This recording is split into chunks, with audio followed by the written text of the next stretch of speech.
Muy buenas noches a todos y bienvenidos al ciclo de charlas de la Fundación Felisa Rincón de Gautier y de la Asociación de Historia del Viejo San Juan.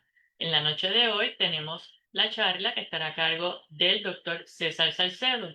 Como siempre, iniciaremos con una breve biografía de los conferenciantes y en la noche de hoy también estará Frederick Rodríguez Castro. Frederick Rodríguez Castro es investigador, historiador y escritor de temas históricos, religiosos y teológicos.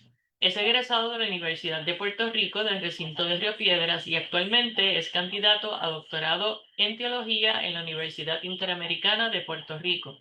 Posee una maestría en estudios bíblicos de la Universidad Eclesiástica San Dámaso en Madrid y otra maestría en currículo y enseñanza en historia, así como cursos graduados en Historia de Puerto Rico y el Caribe del Centro de Estudios Avanzados de Puerto Rico y el Caribe. En reconocimiento a su labor académica, recibió en el 2024 el premio Miguel A. Limardo del Departamento de Teología de la Universidad Interamericana de Puerto Rico. Además, ha investigado sobre el papel de la religión en los textos escolares de historia, cuestionando la marginación de la diversidad religiosa en el ámbito educativo. Ha participado como ponente en congresos internacionales, destacando sus presentaciones en la Conferencia Latinoamericana y Caribeña de Ciencias Sociales en Bogotá, Colombia, el Coloquio Latinoamericano y Caribeño de Educación en Derechos Humanos en San José, Costa Rica, la primera jornada de religión, teorías, métodos y perspectivas en el estudio de la religión de la Universidad Alberto Hurtado de Chile. Es autor del libro Espejos de Fe, Espejismos de Religión, Creer y Cuestionar desde una Teología Latinoamericana, y cuenta con artículos publicados en la revista Punto y Coma de la Universidad del Sagrado Corazón, revista latinoamericana de estudios de educación de la Universidad Iberoamericana de México. Es autor de varias columnas publicadas en el periódico El Nuevo Día, Claridad y en circulación digital como Prensa sin Censura. El próximo mes de octubre estará presentando en la Universidad de Puerto Rico, recinto de Bayamón, la ponencia de la Catedral al Aula, la configuración de la identidad católica puertorriqueña en un texto escolar de la historia de Puerto Rico. Nos acompaña también el doctor y que ofrecerá la charla, César Augusto Salcedo Chirinos. Es catedrático auxiliar en el Departamento de Historia de la Universidad de Puerto Rico del recinto de Río Piedras. Posee dos licenciaturas, una en Filosofía de la Pontificia Universidad Católica Madre y Maestra de Santo Domingo de la República Dominicana y otra en Teología de la Universidad Católica Santa Rosa de Caracas, Venezuela. Cuenta además con una maestría en filosofía y un doctorado en historia, ambos de la Universidad de Puerto Rico del recinto de Río Piedras.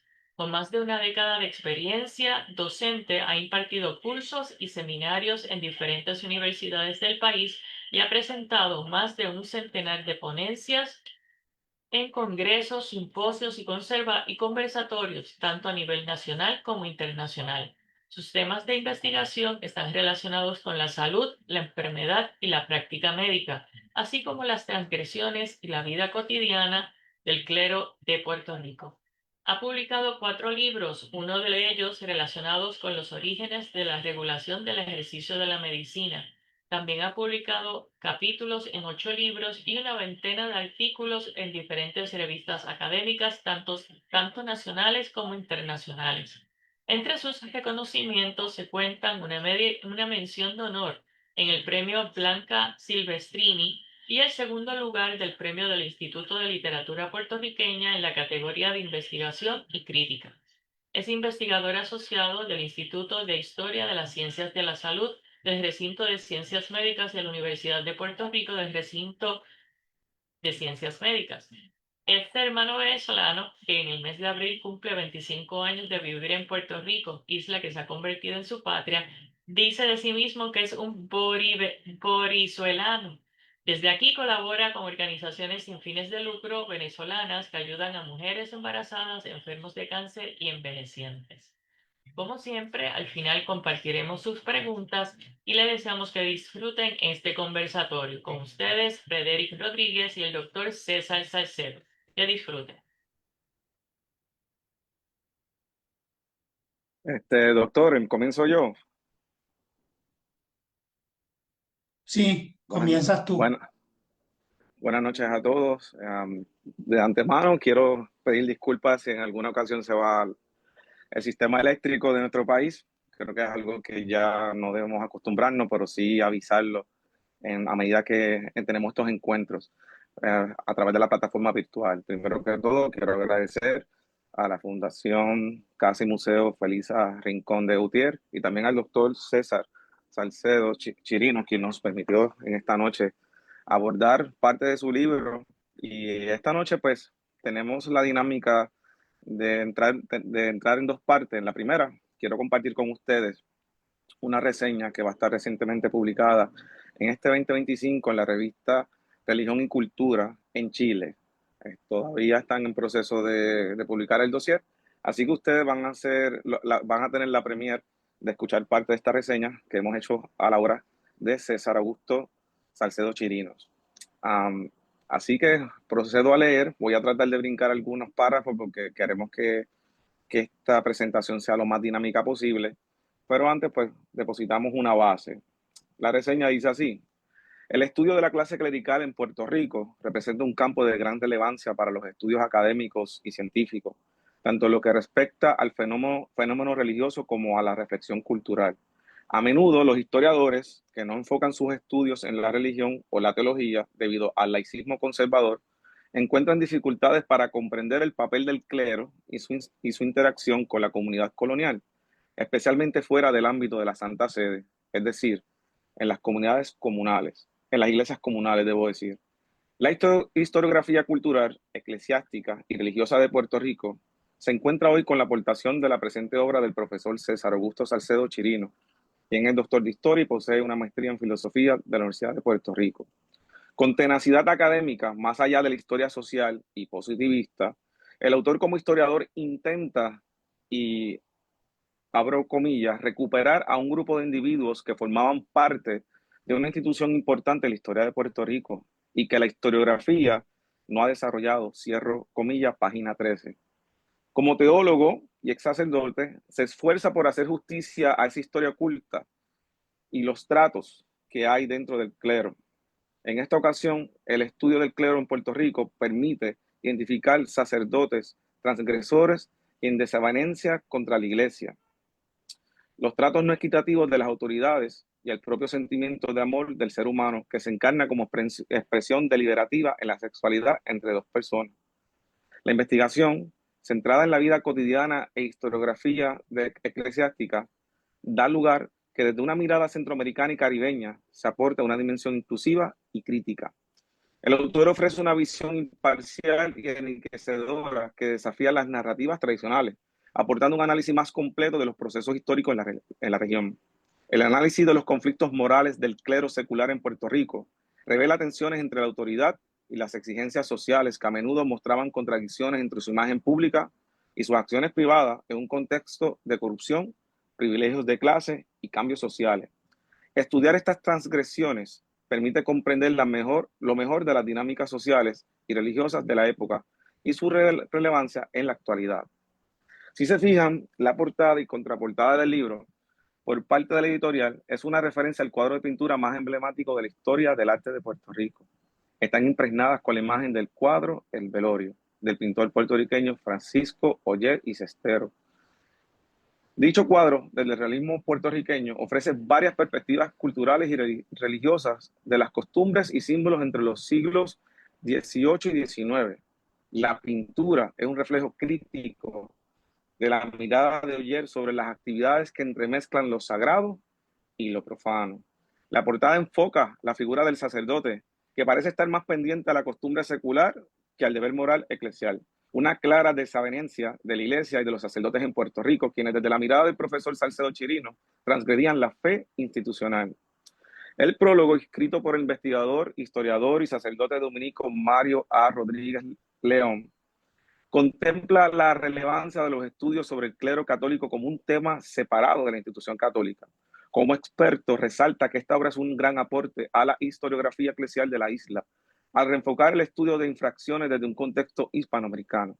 Contextualiza el andamiaje filosófico y teológico del autor, quien, inspirado desde una historia de las ideas, según él, la Escuela Francesa de los Anales le permite estudiar el clero y sus individuos, es decir, sacerdotes, párrocos o padres. En la introducción, el ex profesor de teología y actual profesor de historia expone cómo la historiografía, a modo de disciplina académica, revisa constantemente las conclusiones de obras que contribuyan a enriquecer la microhistoria. Revisar o descartar interpretaciones previas no es tarea fácil al investigar un pasado que no es transparente ni definitivo. La estructura del texto se divide en 4 partes: cuestiones teóricas e historiográficas, cuestiones metodológicas sobre el estudio del clero. Segunda parte, el clero y las instituciones eclesiásticas, y el clero y sus conflictos en la justicia eclesiástica. Debo decir que esta es la cuarta. Se destaca un patrón en la estructura de la obra: la disminución progresiva del número de artículos en cada sección. No obstante, cada texto se alinea con el tema principal y los subtemas de cada sección, manteniendo coherencia a lo largo del conjunto. La primera parte incluye el artículo cuando el margen es el centro. Una propuesta para estudiar las transgresiones del clero. Utilizar la metáfora centro-imagen, o el autor utiliza la metáfora centro-margen para ilustrar las dinámicas jerárquicas y opositoras en la clerecía. Este enfoque resalta a sacerdotes transgresores del canon moral, promoviendo su estudio desde la periferia hasta el centro. Comprender esta metáfora es clave para concebir el análisis del autor sobre los textos que examina, incluso aquellos con los que discrepa teórica y metodológicamente, con el propósito de dar visibilidad a los marginados. En este caso, algunas víctimas reciben justicia a medida que el historiador honra su tarea de desvelar al transgresor y el contexto histórico de la transgresión. Luego de evaluar la historiografía latinoamericana, el doctor César propone estudiar las mentalidades y las redes de relaciones que permitieron nuevas formas de expresar la fe y la orientación sexual. Utilizando un enfoque antropológico del imaginario social, identifica, entre comillas, debilidades y transgresiones de la época, como por ejemplo incumplimiento pastoral, insubordinación, juegos, bebidas, usura, concubinatos, amancebamientos y favores sexuales, intrínsecos en un panorama cultural con imágenes de habladuría, entre comillas, porque responde a una teoría, o chisme. Establece una sólida base al señalar silencio historiográfico sobre transgresiones y añade a limitadas explicaciones nuevas perspectivas.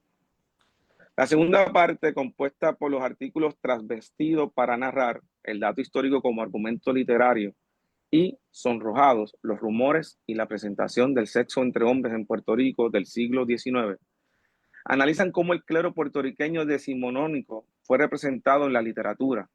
El autor usa de testigo una obra literaria de quien fue cronista oficial de Puerto Rico, el historiador Salvador Brau. Emplea la figura de este escritor con formación de historiador para testificar en un contexto de censura la habladuría social. De igual forma, desde la teoría de lo no escrito de Michael Serteau, perdonen mi francés, las correspondencias y documentos derivados del Tribunal de la Inquisición. Explora la homosexualidad en el clero y registra los cuestionamientos hechos sobre la homonormatividad de la sexualidad percibida como negativa. De manera que el sonrojo, entre comillas, que nos habla el autor, no existía como desavenencia hacia el celibato si la transgresión era con una mujer. Existía si dicha transgresión era con un hombre. La tercera parte, compuesta por los artículos Los límites del poder disciplinario, el seminario conciliar y la formación del clero en Puerto Rico, y El mérito no era suficiente, las políticas del ascenso en el Cabildo Eclesiástico de Puerto Rico, examinan el poder disciplinario de la Iglesia institucional mediante fuentes documentales derivadas del Concilio de Trento y los seminarios de formación. El esfuerzo de formar un clero moral, pese al intento instructivo, resultaba en ineficientes egresados que seguían siendo hombres de poca moralidad. Esta sección incluye varios anexos y tablas informativas que permiten al lector e investigador deducir conclusiones sobre el clero ordenado entre 1805 y 1883 y levantar un perfil social sobre los integrantes seminaristas. Estos ensayos revelan una desavenencia política y étnica ante el contexto revolucionario y un conflicto clerical en donde la moral implicaba poco esfuerzo. Por tanto, ¿para qué esforzarse?, dice el autor, por un comportamiento meritorio si no era tomado en cuenta para los ascensos. Página 140. La cuarta parte presenta los artículos pervirtiendo la identidad del clero. El caso del presbítero Juan Lorenzo Navarro, Puerto Rico, 1787 a 1802. Estragos tropicales de la lujuria. Las transgresiones venéreas del clero de Puerto Rico, 1798 a 1852. Sin delitos ni pecados, la negociación de la justicia eclesiástica en Puerto Rico, 1797 a 1857. Y por último, pecar en el confesionario, clero, sexualidad e inquisición en Puerto Rico del siglo XVII. Los textos convergen en la conducta desaprobada de sacerdotes de una perspectiva crítica de la teoría de la construcción de Stuart Hall, debo decir, quien propuso que la identidad se elaboraba mediante práctica y discurso establecido por estructuras de poder. Los casos de sacerdotes como Juan Lorenzo Navarro y Acurcio de Alonge ilustran cómo desde posiciones de poder se desafía la jerarquía eclesial abusando de estos. Narra el escándalo de un cura que transgredió por concubinato, pero la transgresión no fue su enfoque, sino las ideas y percepciones de la época sobre tales actos. En el tercer artículo, los rumores son abordados a través de documentos oficiales, bajo la sospecha de que su manejo dependería del poder eclesial, y destaca la influencia de penas sobre transgresores privilegiados. El último artículo resume la discusión sin ofrecer una conclusión específica, eso lo hemos hablado con el autor, sino general para todo el texto. El autor se caracteriza por dejar conclusiones breves, dejando espacio para una reflexión completa. La obra distingue las primeras oraciones en los capítulos. Van a ver siempre esas primeras oraciones en mayúscula. Precisamente en la sección a modo, perdón, precisamente en la sección a modo de conclusión, reconoce algunos vacíos en su investigación, como la ausencia en documentos concretos sobre el Tribunal Inquisitorial en Puerto Rico. Sin embargo, demostró la existencia de curas que aprovecharon su rol y recursos confesionales para ejercer control y transgredir normas, afirmando una doble procedencia natural, la corporal y la moral. La conclusión general del autor no se basa en los capítulos discutidos, sino en las personas tratadas en el desarrollo de su obra. Aún así, se permite mirar atrás y encontrar diversos marcos o ventanas que al final develaron el velo historiográfico que dividía el misterio entre el clero puertorriqueño y su celibato. Tanto las fuentes primarias, manuscritas e impresas, como las fuentes secundarias, se destacan por su valiosa bibliografía y representan un acervo del tema que puede significar la apertura de una carpeta en el Archivo Histórico de Puerto Rico. Aunque no es una obra de teología, sí ofrece escenarios para crear reflexiones religiosas y culturales en un contexto histórico importante. Su metodología variada, aplicada en cada ensayo investigativo, es indicativo de un gran esfuerzo de narración. Por ende, es un recurso autónomo con la misma validez de las investigaciones citadas a pie de página. Las notas al calce, en su mayoría, se usaron para describir conceptos generales o de marcos teóricos específicos. Las fuentes citadas se derivan de archivos nacionales históricos que refuerzan la singularidad y el primado narrativo del autor. A pesar de gozar de un lenguaje técnico, logra una coherencia que facilita comprensión de conceptos complejos para un lector común. No obstante, la obra responde con mayor apreciación a lectores de historia cultural, historia religiosa, historia eclesial e historia social para comprender la periferia teórica e historiográfica.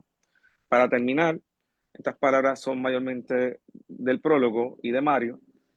El análisis del texto es crucial para comprender el contexto de las transgresiones clericales, no solo de la época, sino también de nuestra contemporaneidad. Abre nuevos métodos para líneas de investigaciones sobre escándalos pedrocriminales. El problema oculto del celibato es histórico y desde enfoques culturales, religiosos y antropológicos se puede procurar una crítica sobre la conducta sexual del clero católico en Puerto Rico y Latinoamérica, con el fin de aportar conocimiento y soluciones para una posible reforma institucional del clero y el magisterio en la Santa Sede. Hasta aquí termina nuestra reseña. Disculpen las desavenencias del ruido, pero aquí hemos concluido, así que César, te concedo la palabra.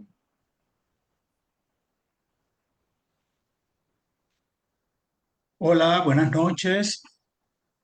En primer lugar, quiero agradecer a Hilda Rodríguez por la oportunidad de compartir con ustedes este trabajo. En segundo lugar, pues agradecer a la Fundación Felisa Rincón de Gautier que nos permita aprovechar estos espacios de difusión cultural. Y pues en tercer lugar, agradecer a Frederick que ha tenido, ¿verdad?, a bien leer y analizar el libro.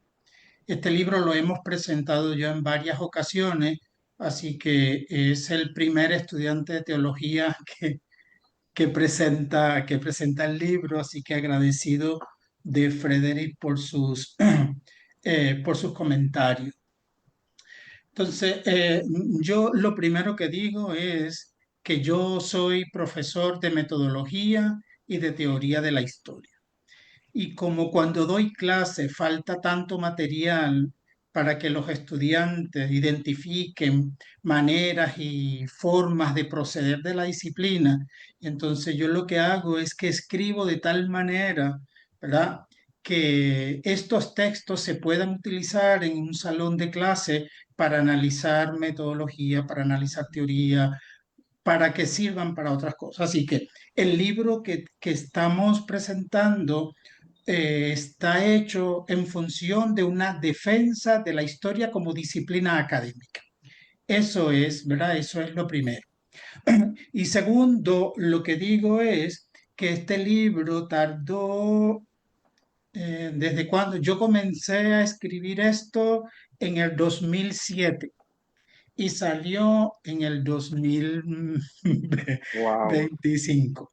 Lo que pasa que fue una estrategia de publicación, sí. porque el proyecto estaba en mi cabeza, solo que yo decidí que se iba a publicar como por capítulos, como por pequeños proyectos. Así que este libro resume muchos artículos que ya previamente han sido publicados en revistas académicas. Y mi De hecho, repites interés, uno, yo creo, ¿verdad, César? Repites ¿cómo? uno. Repites sin delitos, sin, repites un artículo, si no me equivoco, en este libro, de otro libro que habías ya Ah, sí, publicado. sí, sí, Estragos Tropicales de la Lujuria se había publicado ya en un libro del doctor Silva Gotay sobre sexo en la iglesia, así que ya ese se había publicado. Pero entonces el último capítulo de este libro no estaba publicado, ¿verdad? Que es el de Inquisición y Sexualidad del Clero, ese no estaba publicado. Y hubo un capítulo que no lo he terminado, que es el dedicado a la beodez, o sea, al alcoholismo del clero. Y entonces, como ya iba mucho tiempo y el libro, ¿verdad?, había una cantidad de capítulos suficiente, así que decidí publicarlo este año y continuaré trabajando después lo del alcoholismo en otro Fí- fí- contexto. Fíjate, César, a medida que pude leer las introducciones de cada uno de los artículos, me sentía en una clase de metodología, porque a veces nosotros, los historiadores que apenas estamos comenzando, pecamos de usar el mismo método, porque apreciamos lo que dominamos. En cambio, a medida que uno leía tus artículos, yo me sentía en una clase de metodología, porque lo que no se podía explicar con los documentos, recurrías a ciertas teorías de la historia social o de la antropología para poder enmarcar pues lo que querías decir, porque el documento necesita que la época hable y no siempre está todo escrito. Por ejemplo, me recuerda mucho, como dije en la reseña, cuando utilizas el aspecto de la habladuría. Eso que cómo tú puedes usar ese concepto de manera que nuestra audiencia pueda entender y comprender que eso no se ha dejado de usar, de que esa habladuría de la época todavía puede tener un vínculo en nuestra contemporaneidad. Mira, ¿verdad? Como digo, el interés del libro es mostrar toda la plasticidad que tiene nuestra disciplina, toda la novedad que podemos hacer, incluso la estética misma de la historia. Entonces, lo que hago es casi como jugar. Entonces, cuando nos preguntamos si los sacerdotes en el siglo XIX tenían sexo con hombres, Entonces, la documentación es problemática, porque en el siglo XIX eso no se pronunciaba, no se decía. Así que toda la documentación que identifiqué, todo el mundo aclara antes de decir algo, que se sonrojaban antes de hablar lo que iban a decir, como verdad, como que le daba vergüenza, como que de eso no se, como que eso no se hablaba. Pero toda la evidencia documental dice, ¿verdad? Como se ha dicho en esta ciudad, como se dice desde que era niño, y entonces toda la evidencia documental hace referencia a que no hay evidencia de que haya una actividad sexual entre un sacerdote y otra persona, pero que toda la evidencia gira. Por ejemplo, el caso que se analiza en ese artículo que se llama Sonrojado es de un sacerdote que trajo un muchacho de Europa y que se lo llevó a su casa y que dormía en una habitación al lado de él. Entonces, que toda la ciudad hablaba y que todo el mundo se sonrojaba. Así que entonces, a la hora de narrar, ¿verdad? Este texto, entonces lo que yo hago es jugar un poco con las ciencias auxiliares de la historia. La antropología es una ciencia que auxilia a los historiadores. Así que en antropología las habladurías tienen mucha importancia porque las habladurías, ¿verdad? Ordinariamente suelen ser como un mecanismo de agresión del débil contra el fuerte. Cuando un débil, como que no tiene otra herramienta para agredir a uno más fuerte, lo que hace es que desata un chisme, comienza a contar algo que si a la final descubren que, ¿verdad? Que eso no hay evidencia, pero como que queda alguna mancha de alguna manera por las habladurías. Entonces, de alguna manera lo que hago es probar en el artículo, ¿verdad? Que las tensiones sociales entre los hombres no se resuelven todas de la misma manera. Y entonces un militar que es el enemigo del sacerdote y que no tiene una herramienta de cómo pelear con un hombre que es de las familias más ricas de San Juan, que es miembro del cabildo eclesiástico, que tiene doctorado en teología. Entonces, este militar lo que hace es desatar, ¿verdad? Como que aprovechar el chisme para agredir de alguna manera como que el poder que tenía el sacerdote. Y en el contexto de que en San Juan entonces como que se hace público de que este sacerdote vive con este muchacho, huye de San Juan, se va a España y se lleva al muchacho. En España el sacerdote muere y después tenemos referencia a que este muchacho termina viniendo a Puerto Rico. Entonces, el artículo lo que hace es explorar todas las posibilidades, ¿verdad?, de teorías antropológicas que nos permiten hablar de cómo es una sociedad, cuáles son los mecanismos de control, porque el hecho de no hablar del sexo entre hombres, ¿verdad? Era un mecanismo de alguna manera de control, porque cuando los sacerdotes tenían sexo con mujeres, pues hay cartas en el archivo en donde desde la parroquia se enviaban al tribunal, todo el mundo lo comentaba, pero cuando el sacerdote se pensaba que tenía sexo con un hombre, entonces todo el mundo se sonroja y hay como unos mecanismos para que no quede escrito todo lo que se está diciendo. Así que ese artículo es un ejercicio, ¿verdad? Para ver cómo los discursos pueden ayudarnos a darle coherencia a una documentación incompleta, a una documentación, ¿verdad? Que no permite ir más allá, pero permite un tipo de narrativa. Interesante, como podemos ver, tu obra se puede clasificar como historia, como dije anteriormente, de la iglesia, historia de la religión. ¿Qué diferencia puede haber entre esta obra y las obras de otros historiadores o de otras personas que recogen, registran la historia de los sacerdotes, por así decirlo, o de la propia institución como la Santa Sede?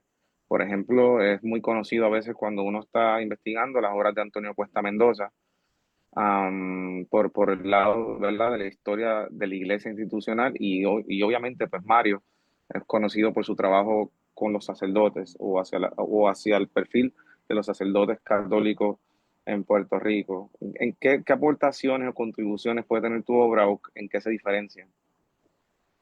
Bueno, mira, con toda la intencionalidad, mi texto es un texto de estudios de la marginalidad. O sea, este libro está pensado para que veamos que estudiando los márgenes de una sociedad podemos identificar algunos otros elementos en los procesos históricos, ¿verdad? Que estudiando el centro. Por eso tú hacías referencia a la metáfora centro-margen. Entonces, con toda la intencionalidad, es la primera metáfora con la que comienza, con la que comienza el libro. Entonces, mi intención es estudiar los márgenes.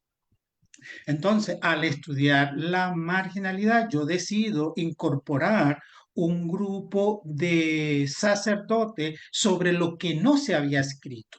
Y cuando comienzo a buscar, veo que es un número grande. Yo he registrado aproximadamente como 60 sacerdotes en mi investigación, cuando había 119 sacerdotes en el momento que más sacerdotes había en Puerto Rico. Entonces, mi investigación es una investigación sobre los márgenes. Entonces, todos los otros historiadores que hacen historia de la iglesia, pues muy bien, estudian, ¿verdad? Los que han contribuido, los que han apoyado. Entonces, hay estudiantes míos que dicen, no, los sacerdotes malos. Yo digo, yo no hago ninguna valoración moral. Yo solamente estoy estudiando unos sacerdotes que Bueno, la misma historiografía eclesiástica los había dejado al margen. habla. Y yo lo que estoy haciendo es recuperándolo, trayéndolo, porque si nosotros queremos hacer una valoración, ¿verdad? De una institución, tenemos que tener evidencia de todos los sujetos que participaron. Entonces, yo lo que hago es traer una cantidad de sacerdotes que no aparecen en las otras investigaciones. Y para eso, de nuevo, recurro a un concepto que es el concepto transgresión. Yo hago un esfuerzo teórico al principio del libro para decir que cuando yo utilizo la palabra transgresión, no la estoy utilizando en sentido negativo. La palabra transgresión, en latín va como por dos sentidos, ¿verdad? Transgresiones como excederse, que tiene una valoración negativa, y transgresión como atravesar. Y yo opto, ¿verdad?, por entender la transgresión como, Otra vez, bueno. porque las normas están ahí. Nosotros en Puerto Rico, todo el mundo sabe que la luz amarilla es para disminuir la velocidad porque viene la roja para que nos detengamos. Pero nosotros transgredimos el orden porque en la amarilla aceleramos para que no nos coja la roja. Entonces, uno puede identificar, estudiando las transgresiones, estudiando el comportamiento frente a la norma, frente al límite, uno puede también conocer elementos particulares de una sociedad, y en este caso de la sociedad puertorriqueña en el siglo, la sociedad puertorriqueña en el siglo XVIII, ¿verdad? Y en el siglo XIX. Así que pues Cuesta Mendoza, Mario Rodríguez, todos hacen historia de la iglesia y recuperan la historia de una parte del clero. Yo creo que mi trabajo lo que hace es completar, porque son todos estos otros sacerdotes, ¿verdad?, que formaron parte de esta institución y que están ahí y que es válido. Porque a la hora de estudiar esto, uno puede seguirse preguntando, ¿cuál es la pastoral sacerdotal, por ejemplo, en este momento en la diócesis? ¿Verdad? ¿Cómo se acompañan a los sacerdotes para que no se queden solos? ¿Cómo se acompañan a los sacerdotes que tienen algunas situaciones afectivas? ¿Verdad? De alguna manera la historia lo que hace es interpelar el presente. Nosotros hemos sabido hace recientemente un sacerdote se suicidó, ¿verdad? Como que lo que no debería pasar. Entonces es importante prestarle atención a los márgenes. Y aquí yo estoy haciendo un ejercicio de estudiar márgenes, pero hay sacerdotes con mucho poder que estaban en el centro de la iglesia.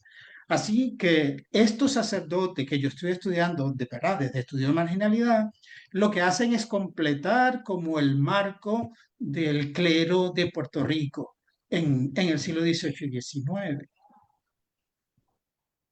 César, no puedo evitar pensar en la teología de la liberación y creer un poco a medida que uno va leyendo y conociendo nombres, tanto desde el género de la mujer, de estos sacerdotes que fueron omitidos en la historia oficial de la iglesia o algún recurso historiográfico, puedo pensar que honras, que le das honor a estas personas que ciertamente fueron deshonradas a través de las transgresiones o porque a medida que estaban con el otro, pues eran las menos válidas en cuanto a las interacciones sociales.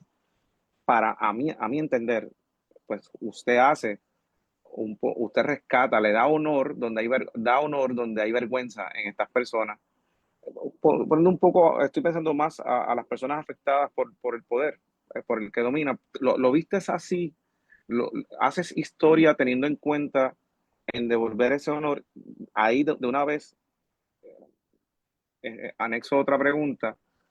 Me llama mucho la atención uno de tus artículos donde hace referencia al mérito como, y me hace recordar nuestras condiciones políticas con la corrupción, con las conexiones, con ciertos partidos que ostentan el poder y cargos, y dentro de esos cargos pues omiten el mérito. Así que yendo por esa línea, te lanzo esas dos apreciaciones. La primera que pues tiene que ver si realmente cuando haces historia sientes que le devuelve ese honor a las personas que han tenido, que han sido avergonzados, por así decirlo. Y de una vez que nos hable un poco más sobre el mérito, cómo el mérito quizás podía ser un elemento de juicio o de prejuicio en los siglos XVII, XVIII y XIX. Pues mira, yo digo que yo hago historia, ¿verdad? Desde mis vísceras, desde mis dolores, desde mis angustias. Entonces, pues yo soy hijo de campesinos, de analfabetas, que por ninguna otra razón, no se sabe por qué terminé con un doctorado. Pero entonces yo sé que todo sujeto humano, ¿verdad? Ha hecho cosas, pasó por la historia y valdría la pena contarla. O sea, yo no hago valoración moral que lo hizo bueno, que lo hizo malo. Yo lo que estoy trayendo son unos sujetos, ¿verdad? Que su historia no estaba contada. Entonces, las estoy contando, los estoy trayendo, porque de alguna manera es un conjunto y posiblemente otros sí estarían haciendo o clasificación moral al dejarlo fuera de la narrativa. Así que yo lo que he decidido es estudiar a unos sujetos que otros dejaron fuera y que pasaron por la historia y que estuvieron ahí, haya pasado lo que haya pasado, yo estoy rescatando unos sujetos que vivieron y que por haber vivido vale la pena contarlos. Así que por ahí estoy. No lo pensé como de honor, sino de rescatar una vida, esta vida, porque estos hombres que están aquí, no todo lo que hicieron fue desobedecer el mandato sobre el estilo de vida que habían prometido. Ok, ¿Verdad? Porque, por ejemplo, entendido. yo tengo ahí en el libro un sacerdote en Río Piedra que era beodo, ¿verdad? Que se la pasaba borracho. Pero entonces, cuando uno revisa, hay otros ámbitos de su vida en donde, ¿verdad? Tuvo una parroquia, administraba los sacramentos, que por cierto también tenía una gallera que cobraba el impuesto por los gallos. Pero yo estoy estudiando una persona porque hay muchos elementos ahí envueltos. Y el otro artículo al que hace referencia sobre el mérito, Mérito. ese artículo lo escribí porque yo pasé una situación la primera vez que yo fui a una invitación para tener un trabajo a tiempo completo. Yo fui con el currículum de todas las cosas que he hecho y después cuando vi que le habían dado el trabajo a una persona que tenía menos cosas que yo, ¿verdad? Que si comparábamos los currículos, no había, pero después me enteré que una tía de esa persona trabajaba donde lo escogieron. Entonces yo pensé, o sea, yo no tenía oportunidad porque el mérito no era lo que estaban buscando. Y como para salir de mi depresión, lo que hice fue preguntarme, ¿cuántos sacerdotes en Puerto Rico le ha pasado lo que me pasó a mí? Y entonces comencé a buscar todas las fichas que tenía y encontré una cantidad de sacerdotes que construyeron iglesias con sus dinero, que en épocas de epidemia compraron medicamento, atendieron. Hubo unos sacerdotes, ¿verdad?, que hicieron, pero que nunca lograron ningún ascenso en la iglesia. Y entonces, en el análisis de la documentación me doy cuenta que esos sacerdotes coinciden con un momento histórico particular. Todos esos sacerdotes, todos estos sacerdotes que intentan ascender dentro del cabildo eclesiástico y no pueden, en ese momento están las guerras de independencia. Entonces, Ok. a Puerto Rico estaban llegando el clero en Venezuela, los que eran fieles al rey, los que eran realistas, entonces huían. Y hubo una parte importante del clero conservador de Venezuela que se viene a Puerto Rico. Y entonces en Puerto Rico ellos van a pedir ascenso, van a pedir puestos dentro de la carrera eclesiástica. Y entonces, en el mecanismo de selección, se va a inventar un nuevo criterio, que es la fidelidad al rey, que eso como que antes no había sido importante. Entonces, había sacerdotes que llegaron de Venezuela y esos sacerdotes terminan desplazando al clero criollo de Puerto Rico, que en buena parte del siglo XIX, el clero criollo ni siquiera pudo ascender dentro de la misma jerarquía que había. Entonces, es una reflexión, ¿verdad?, sobre cómo hay sociedades donde el mérito no es lo que termina importando para que tú asciendas, para que tengas un trabajo. Entonces, en ese capítulo, tú puedes ver, ¿verdad?, todos estos sacerdotes que tuvieron una vida digna, honrosa, trabajar dedicado, ¿verdad?, a lomo de caballo, revisaban todos los campos y que Que se nunca exponían. ascendieron y que se quedaron en esas parroquias y nunca salieron de ahí. Entonces, ahí es donde está ese texto, cuando el mérito no es suficiente, porque nosotros continuamente vivimos creando nuevos argumentos para escoger algunas personas que no reunían los requisitos que eran los que se esperaban para el ascenso. Así que pues hay mucho elemento de esto que está por ahí. Por eso es que yo pienso y digo que una cosa o un asunto es que nosotros expongamos nuestro talento y que con ese talento podamos tener o conocer ciertas personas en nuestro ámbito, sea la historia, la teología, y otro asunto muy diferente es llamar a quien conocemos, a veces hay un puesto, si hay un cargo, y me resultó muy curioso cuando leí ese artículo, porque era como ver la corrupción política, partidista, administrativa de toda la agencia, verla pues ante uno. Siento que o creo, puedo decir, o quizás esto es una afirmación, que hacemos mejor historia cuando, cuando los elementos históricos que estamos investigando tienen que ver con nuestra vida. Pasa, yo creo, igual con los predicadores o quizás con algún sermón. Podemos una identidad quizás muy parecida a nosotros. Um, César, yo creo que te perdí de vista, o no sé si aquí hay un micrófono. Oh, yo Por estoy igual, aquí. ok, por igual no sé si podemos ya pasar con Isla, si alguien de la audiencia pues tiene alguna pregunta para ti. Vamos a dar el momento para que tanto en Facebook como aquí en Zoom puedan escribir las preguntas o el que desee hacerla puede levantar la mano para que pueda abrir el micrófono. Mientras tanto, como siempre, deseamos compartir la información de la próxima charla que tendremos.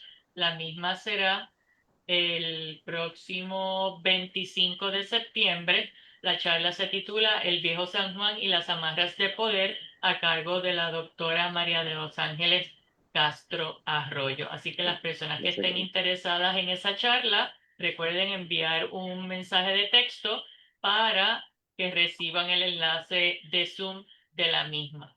Así que las personas que estén interesadas pueden enviarlo. Los que deseen hacer alguna pregunta para César tienen la oportunidad, la pueden escribir o pueden levantar la mano, como indiqué anteriormente, para realizar la misma o cualquier tipo de comentario.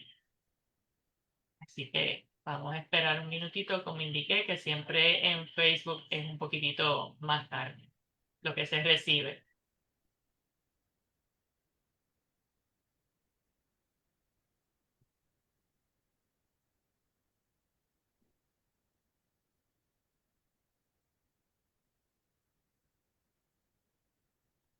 Vamos a verificar.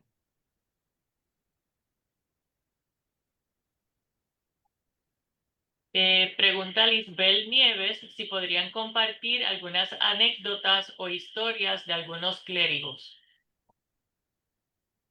Ah, bueno, sí, sí puedo. ¿Tienes alguna, César, que no esté en el libro y pues, o que sea como un adelanto? De una vez Bueno, pregunto. sí, hay alguna que no está. Bueno, el libro, hemos estado hablando de mucha teoría, de mucha metodología y de cuestiones narrativas, pero que el libro está llena de muchas historias, ¿verdad? El libro está lleno de muchas historias. Por ejemplo, eh, no recuerdo ahora el nombre de un sacerdote criollo, ¿verdad? Hijo de puertorriqueño que se ordenó sacerdote después de haber convivido con otros sacerdotes varios años y había estudiado un poco de lógica y un poco de sacramentos. Pero entonces él permutó su parroquia por la parroquia de Río Piedra. Entonces, este sacerdote bebía y bebía mucho. Entonces, ordinariamente se emborrachaba. Eh, y en el siglo XIX, él es párroco 1820, 1836, por ahí.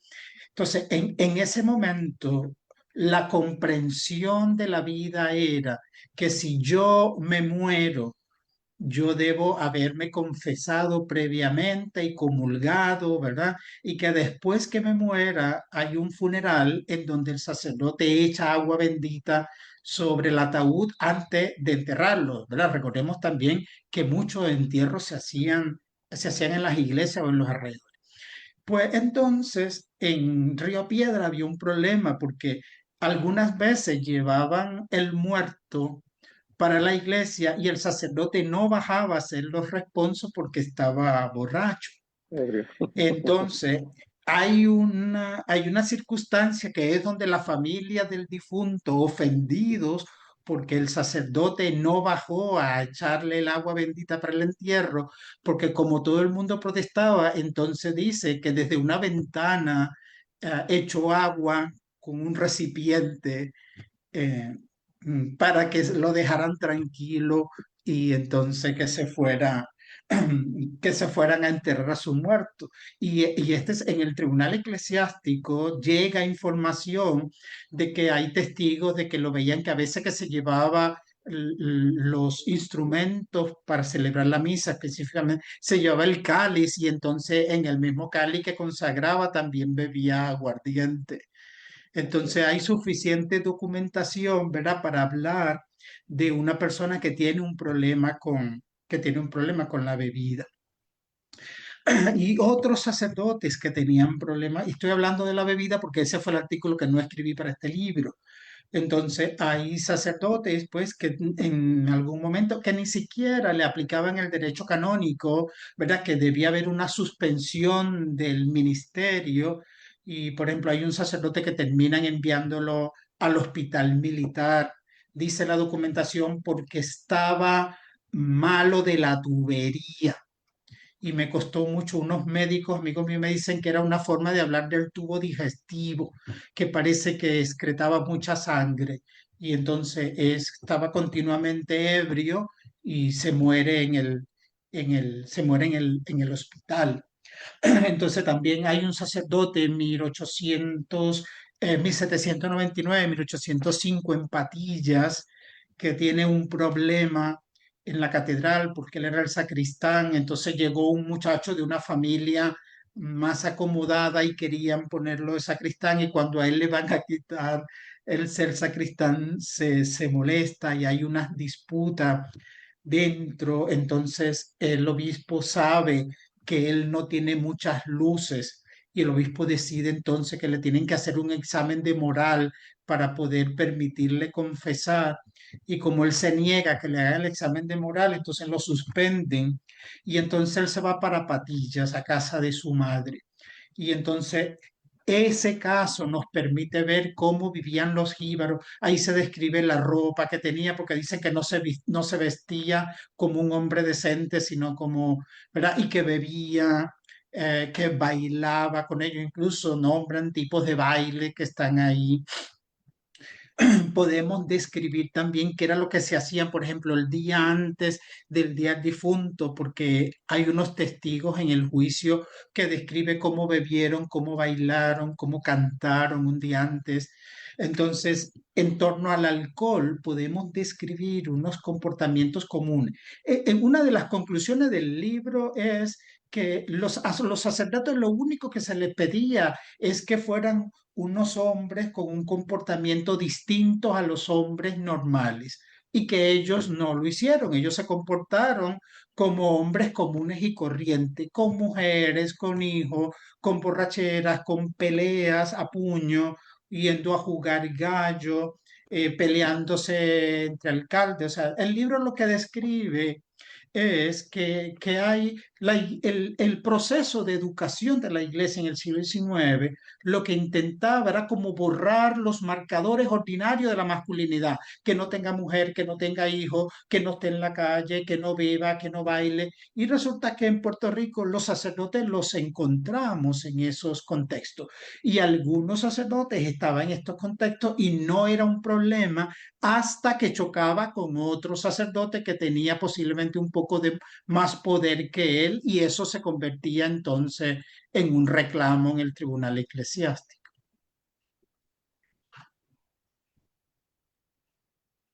Muchas gracias, César.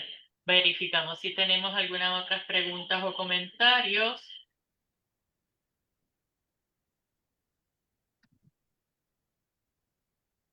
No, no tenemos ninguna otra, tampoco con los que nos acompañan en Facebook. Como siempre, le indicamos que nuestras charlas se suben a nuestra página de YouTube ya la semana próxima y pueden ver nuevamente la charla que ofreció el doctor César Salcedo y las otras charlas que hemos ofrecido a través de los años. Así Hilda, yo que dime. puedo aprovechar la ocasión y decir, ¿verdad? Puede que desde la perspectiva, ¿verdad? Del magisterio, de la identidad sacerdotal, de lo que era un sacerdote, puede que estos hombres hayan transgredido ese ordenamiento. Pero yo, por ejemplo, en el caso de Isabela, el cura de Isabela, yo he reconstruido 18 hijos que tiene con 4 mujeres distintas. Pero hay un momento que él compra una finca para 2 hermanas con quien vive y con quien tiene hijos. Y entonces los testigos en el juicio dicen, por ejemplo, que él mantenía económicamente a esas mujeres, mantenía a los hijos, les pagaba maestro para que estudiaran, que les pegaba palizas cuando no aprovechaban la escuela, les buscaba trabajo en el contexto. Entonces, uno podría ver, ¿verdad?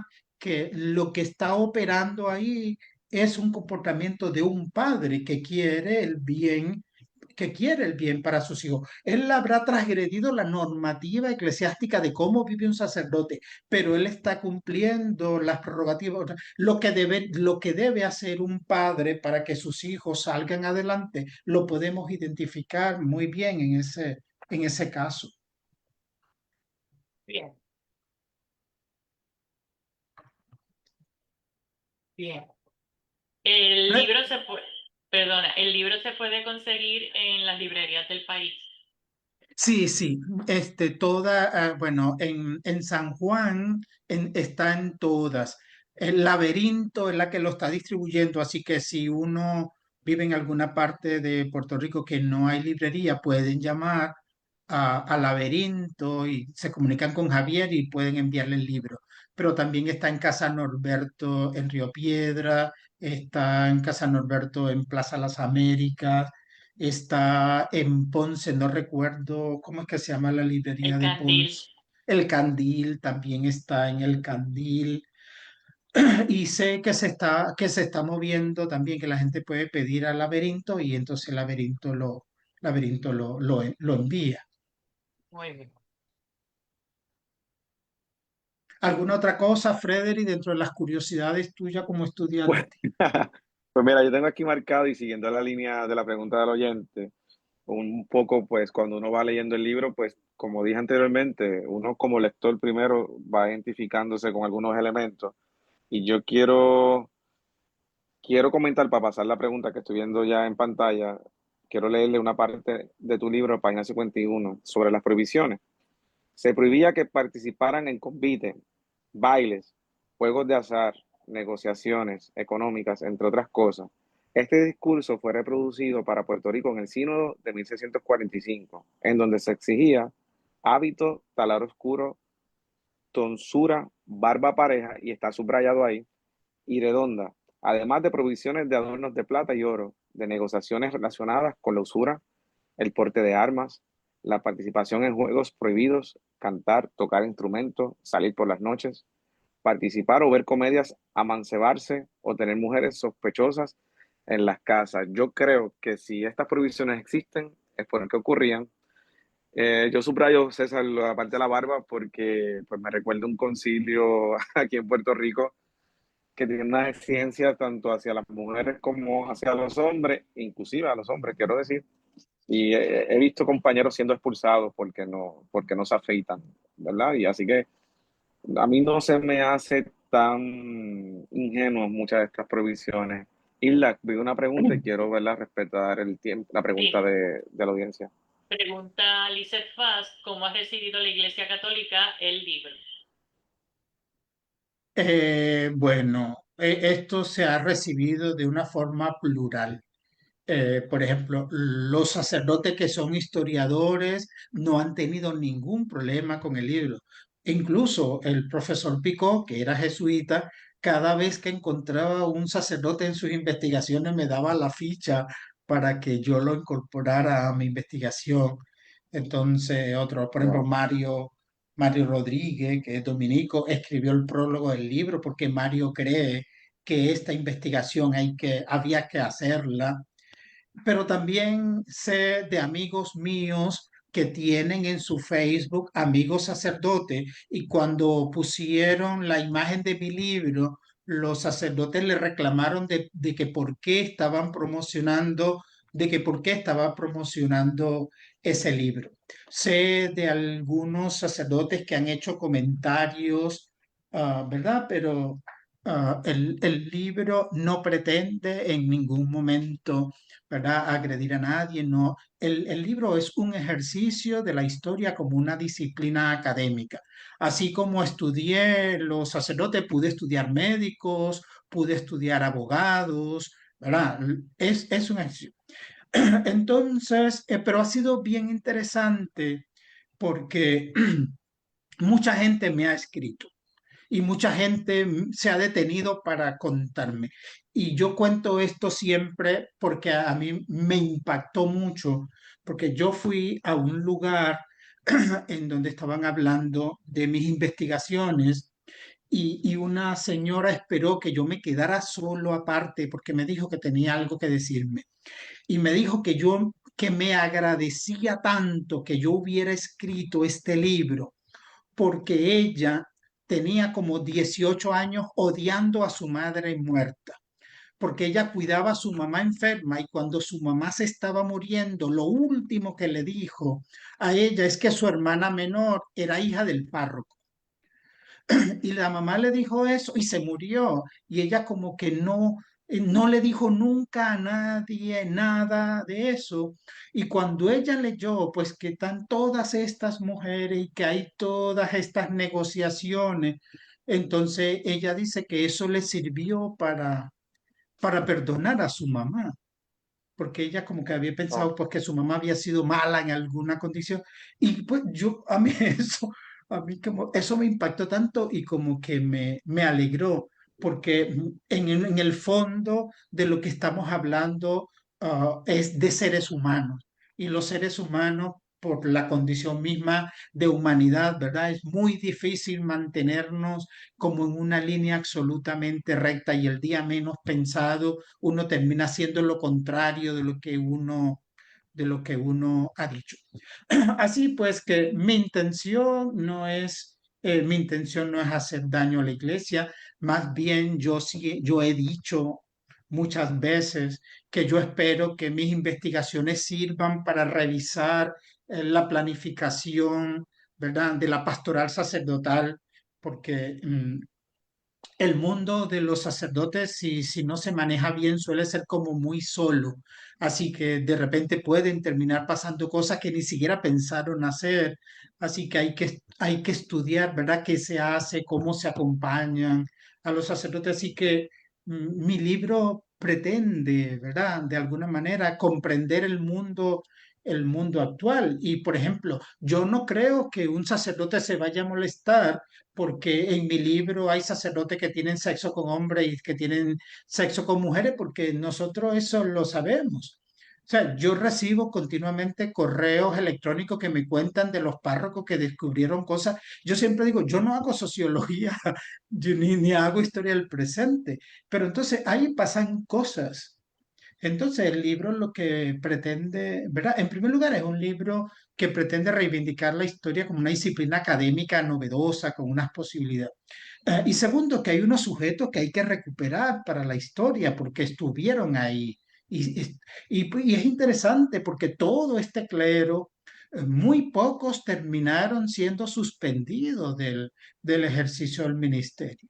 Muy pocos terminaron. Incluso hay argumentos de los obispos, pues, que hay que tolerar algunas faltas porque entonces no habría quien enterraría ni bautizara en los pueblos de la isla. Así que es un ejercicio para, ¿verdad? Para ver el pasado y en el fondo la historia siempre lo que quiere es comprender el presente. Muchas gracias. Comenta Lisset, es interesantísimo. Ojalá y este libro llegue a más audiencia. Glorilín Olivencia, muy interesante. Gracias por la charla. Eh, Bueno, ¿verdad? Cuando uno saca un libro, uno no sabe En Puerto Rico los libros tienen una vida muy corta, porque tenemos un mercado de vender libros muy, muy reducido. Entonces, uno lo que hace es aprovechar todas las oportunidades para que el libro se lea.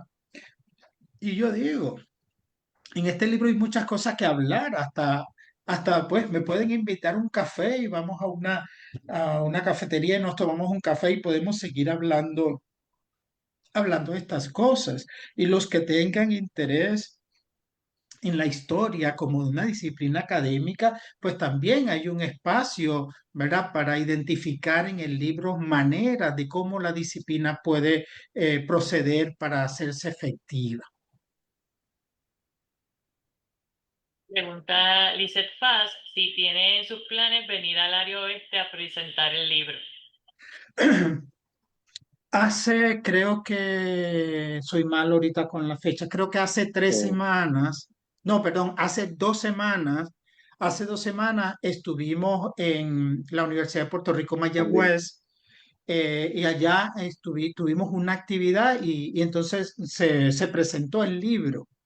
Claro, fue una actividad pues académica, la mayoría eran los profesores de historia y los estudiantes de historia, pero yo no tengo ningún problema en volver, no tengo ningún problema en volver a Mayagüez para seguir hablando de este proyecto. Sí.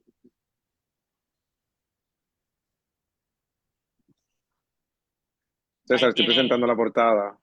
exacto, ahí tienen la portada del libro. Yo estoy desde el celular, así que la imagen se me hace muy pequeña, así que Ah, desconozco si sí, está bien. escogí a este sacerdote porque, ¿verdad? Las evidencias, ¿verdad? Las críticas que recibía el clero en el siglo XIX fueron bien interesantes y Oller es uno de los críticos del clero y en este cuadro importante él pone al sacerdote entretenido entre una copa de vino y unos ojos siguiendo un lechoncito asado que van. porque al clero se le acusaba de entretenerse en cosas más allá del ejercicio de su ministerio.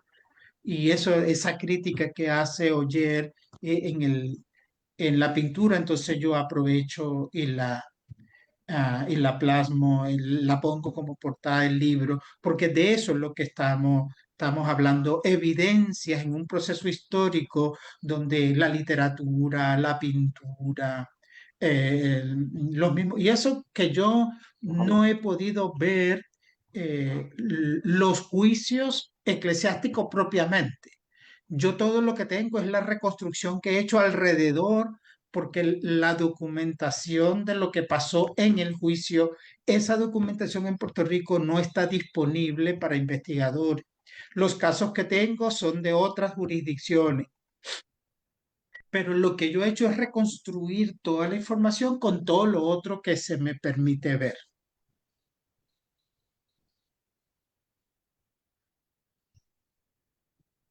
Muchas gracias, César. Así que ya escucharon, en el área oeste tiene solo necesitan invitarlo para que regrese. Perfecto, sí. Yo digo, hasta en una cafetería con César disfruta. con un buen, Frederick sabe, un café es suficiente para generar una conversación. Ah, otra Y los cosa, vinos, y el vino también.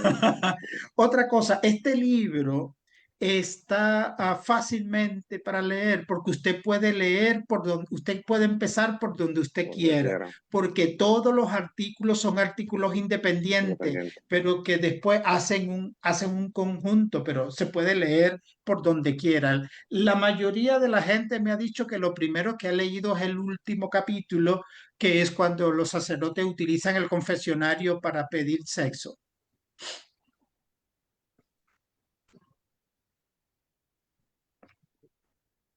Bueno, no tenemos ninguna pregunta en Facebook, así que le damos las gracias tanto a Frederick, un gusto conocerle. César, Este, gracias por acompañarnos y haber brindado este conversatorio sobre tu libro más reciente.